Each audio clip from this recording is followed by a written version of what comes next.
ചേട്ടാ എന്താ ചേട്ടാ നോക്കണ്ട്? ആ ചേട്ടാ, ഞാൻ എൻ്റെ അനിയത്തിക്ക് ഒരു ഗിഫ്റ്റ് കൊടുക്കാൻ വേണ്ടിയിട്ടാണ്. അപ്പോൾ അവളാണെങ്കിൽ 10ാം ക്ലാസ് ജയിച്ചപ്പോൾ ഒന്നും മേടിച്ചു കൊടുക്കാൻ പറ്റിയില്ല. അപ്പോൾ ഒരു ബഡ്ജറ്റിൽ ഒതുങ്ങനെ എന്തെങ്കിലും ഐറ്റം ഉണ്ടാവും? നമുക്ക് 14 കളക്ഷൻ നോക്കാലോ. അല്ല, അനിയത്തി കൂടെ ഒന്ന് ഇഷ്ടം ശരിക്കും?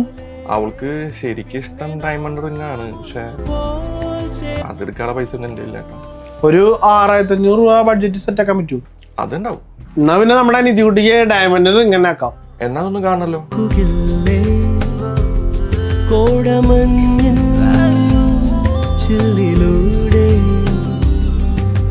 തേടും കണ്ണിലൂ